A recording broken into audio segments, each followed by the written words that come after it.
बिस्मिल्लाहिर्रहमानिर्रहीम। अस्सलाम वालेकुम। आप देख रहे हैं मेरे यूट्यूब चैनल इशर इस्लामिक वज़ाइफ एंड बयान्स। मोअज़्ज़िज़ नाज़रीन, आज हम आपके लिए तारुफ लेके आए हैं किसका। यज़ीद कौन था? कौन? हज़रत इमाम हुसैन अलैहिस्सलाम का कातिल। तो मोअज़्ज़िज़ नाज़रीन, आज इसकी हम आपको पूरी तफसील से आगाह करेंगे कि ये कौन था। मगर वीडियो में आगे बढ़ने से पहले आप सबसे गुजारिश है कि जो मेरे चैनल पे नए हैं वो मेरे चैनल को लाइक, सब्सक्राइब और शेयर जरूर कर दीजिएगा और साथ दिए गए बेल आइकन के बटन को ज़रूर प्रेस कीजिएगा ताकि मेरे आने वाली हर वीडियो का नोटिफिकेशन आपको मिल सके बआसानी से। तो मोअज़्ज़िज़ नाज़रीन, आज हम बताते हैं आपको वीडियो में ये मलून बंदा कौन था। इसका बुनियादी तारुफ है। पूरा नाम यज़ीद बिन मुआविया बिन अबू सफ़ियान। इसकी पैदाइश जो है 646 ईस्वी 27 हिजरी दमश्क शाम में हुई। वफ़ात इसकी हुई 683 ईस्वी 64 हिजरी हवारीन शाम में हुई। वालद अमीर माविया बिन अबू सफ़ियान पहलवा अमवी खलीफा। दादा अबू सफ़ियान बिन हरब। वालदा मैसून बिनते बहदल कबीला बनु कलब से तल्लुक़ रखने वाली जो थी। यज़ीद को खिलाफत कैसे मिली? यज़ीद का वालद अमीर माविया खिलाफत के बाद पहला शख्स था जिसने वरासती निज़ाम की बुनियाद रखी। माविया ने अपनी ज़िंदगी में लोगों से ज़बरदस्ती यज़ीद के हक़ में बैत ली। बहुत से सहाबा कराम, ख़ास तौर पर हज़रत इमाम हुसैन अलैहिस्सलाम, हज़रत अब्दुल्ला बिन ज़ुबैर अलैहिस्सलाम और हज़रत अब्दुल्ला बिन उमर रज़ियल्लाहु अन्हु, यानी हज़रत इमाम हुसैन अलैहिस्सलाम, हज़रत अब्दुल्ला बिन ज़ुबैर रज़ियल्लाहु अन्हु और हज़रत अब्दुल्ला बिन उमर रज़ियल्लाहु अन्हु ने यज़ीद की बैत से इनकार कर दिया। यज़ीद के दौर के 3 बड़े दिल खराश वाक़यात। नंबर 1 में था वाक़या करबला 61 हिजरी 680 ईस्वी। हज़रत इमाम हुसैन अलैहिस्सलाम ने यज़ीद की बैत से इनकार किया क्योंकि वो इसे फासिक व फाजिर और जालिम समझते थे। यज़ीद के हुक्म या इसकी हुकूमत के तहत इमाम हुसैन अलैहिस्सलाम और इनके अहले बैत को करबला में शहीद कर दिया गया। ये वाक़या इस्लामी तरीका सबसे गमनाक, इबरतनाक और अजीम सानिहात है। नंबर 2 वाक़या हरा 63 हिजरी। अहले मदीना ने यज़ीद की बैत तोड़ दी। यज़ीद ने जनरल मुस्लिम बिन अकबा की क़ियादत में फ़ौज भेजी जिसने मदीना पर हमला किया। 3 दिन तक मदीना की बेहुरमती हुई। सैकड़ों सहाबा कराम रज़ियल्लाहु अन्हु और आम मुसलमान शहीद किए गए और मस्जिद नबवी की हुर्मत पमाल हुई। नंबर 3 काबा पर हमला। हज़रत अब्दुल्ला बिन ज़ुबैर रज़ियल्लाहु अन्हु ने मक्का में यज़ीद के खिलाफत का ऐलान किया। यज़ीद ने मक्का मुकरमा पर भी हमला करवा दिया और पत्थर फेंकने वाली मशीनें से काबा शरीफ को नुकसान पहुंचाया गया। अस्तग़फिरुल्लाह। जब यज़ीद मर गया तब जाकर हमला बंद हुआ। यज़ीद की शख्सियत और आदात।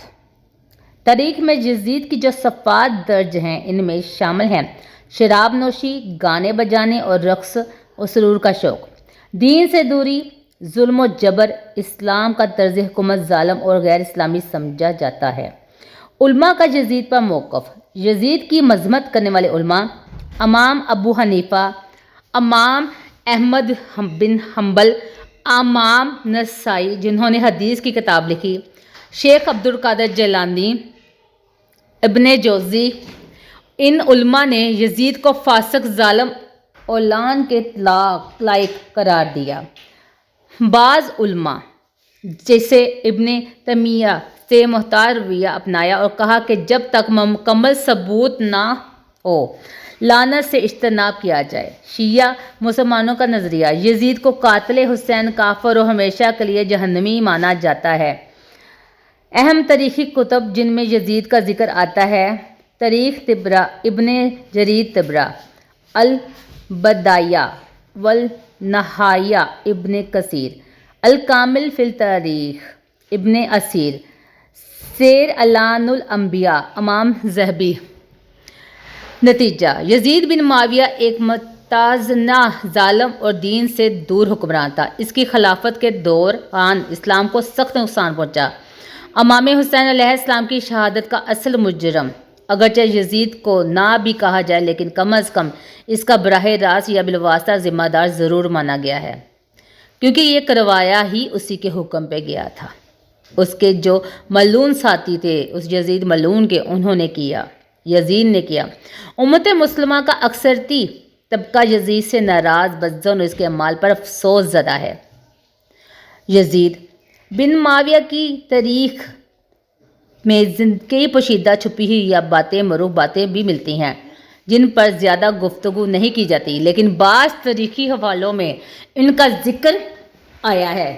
نیچے چند چھپی ہوئی ایسی باتیں ہوتی ہیں جو نہیں بیان کی جاتی، آج آپ کے ساتھ وہ باتیں شیئر کر رہے ہیں۔ یزید کا بچپن عیسائی ماحول میں گزرا۔ یزید کی والدہ میسون بنت بہدل قبیلہ بنو کلب سے تعلق رکھتی تھی، جو ایک نصرانی عیسائی قبیلہ تھا۔ روایت ہے یزید نے ابتدائی تعلیم اپنی والدہ کی طرف سے عیسائی ماحول میں حاصل کی، یہی وجہ ہے کہ اس کی دینی تربیت کمزور تھی اور وہ اسلامی اقتدار سے دور رہا۔ نمبر 2، یزید نے کبھی حج نہیں کیا۔ تاریخ دانوں کے مطابق یزید نے کبھی حج یا عمرہ ادا کیا ہی نہیں، جبکہ خلیفہ ہونے کے ناطے یہ فرض اس پر عائد ہوتا تھا۔ نمبر 3، یزید شاعری، شراب اور موسیقی کا دل دادا تھا۔ یزید خود کو بھی شاعر سمجھتا تھا۔ اس کی لکھی گئی کئی فحش اور فاسق اشعار تاریخ کی کتابوں میں موجود ہیں۔ اسے شراب نوشی، گانے، ناچنے اور بندر پالنے کا شوق تھا۔ ابن کثیر طبرہ اور ابن جوزی جیسے مورخین نے ان کی عیاشیوں کا تفصیلی ذکر کیا ہے۔ نمبر 4، یزید نے بعض صحابہ کی نسل کشی کا حکم دیا۔ واقعہ 63 ہجری کے دوران سینکڑوں صحابہ کرام اور تابعین کو قتل کیا گیا۔ جنرل مسلم بن عقبہ کو یزید نے خود حکم دیا تھا، 3 دن مدینہ تمہارے حوالے ہے، جو چاہے کرو۔ اس عرصے میں 700 سے زائد حافظ قرآن شہید کیے گئے، 700 سے زائد عورتوں کی بے حرمتی کی گئی، مسجد نبوی کی بے حرمتی کی ہوئی۔ کس کی؟ مسجد نبوی کی بے حرمتی ہوئی۔ یزید نے صحابہ کو خریدنے کی کوشش کی۔ یزید نے امام حسین علیہ السلام کو مال، منصب اور عزت کی پیشکش کی تاکہ وہ بیعت کر لیں۔ اسی طرح وہ عبداللہ بن زبیر کو بھی لالچ دیتا رہا، لیکن جب انکار ہوا تو اس نے ظلم کا راستہ اپنایا۔ یزید کی موت ایک لعنت زدہ حالت میں ہوئی۔ کئی روایات میں آتا ہے کہ یزید اپنے محل میں تنہا مر گیا۔ اس کی لاش 3 دن تک پڑی رہی، کوئی دفن کرنے والا نہ آتا تھا۔ اس کی موت کے بعد مدینہ اور مکہ نے یزیدی حکومت کو رد کر دیا۔ یزید کا جنازہ پڑھنے والا کوئی معروف عالم نہیں تھا۔ اس کے جنازے کی امامت کسی مشہور یا تابعی یا عالم نے نہیں کی۔ کچھ مورخین کے مطابق اس کے خاندان والوں نے ہی چھپ کر اسے دفنایا تاکہ عوامی غصے سے بچا جا سکے۔ یزید نے اپنا بیٹا ولیعہد بنایا، لیکن وہ بھی چند دن میں مر گیا۔ یزید کے بعد اس کا بیٹا معاویہ بن یزید خلیفہ بنا، لیکن صرف چند ہفتے ہی بعد انتقال کر گیا۔ مورخین کہتے ہیں وہ خود بھی اپنے باپ کی حکومت سے شرمندہ تھا۔ حوالہ جو جاتا ہے ان چیزوں کا ملتا ہے وہ کتابات ہیں: تاریخ الطبرہ، البدایہ والنہایہ، ابن کثیر، الکامل بن تاریخ ابن اسیر، سید سیر، الاعلام الانبیاء، امام ذہبی، کشف الغمہ، روایت شیعہ و سنی۔ تو محترم ناظرین، یہ ہے ایک یزید کی کہانی جو آپ کے ساتھ کھول کے بیان کی گئی ہے۔ بعض مورخین یہ بیان نہیں کرتے، جو کہ ایک ایک بات آپ کو کھول کے وضاحت کے ساتھ بیان کی گئی ہے۔ ہماری اور معلومات ویڈیو دیکھنے کے لیے ہمارا چینل ایشر اسلامک وظائف اینڈ بیانز، اس میں بہت اچھے وظائف آپ بہن بھائیوں کے لیے لے کے آتے ہیں اور بہت اچھے بیان آپ کو دیے جاتے ہیں۔ تو ہمارے ساتھ جڑے رہیے گا، ہمارے چینل کو لائک اور سبسکرائب کیجیے گا۔ ملتے ہیں اپنی اگلی ویڈیو میں، مجھے دیجیے اجازت، اپنا رکھیے گا خیال، اللہ حافظ۔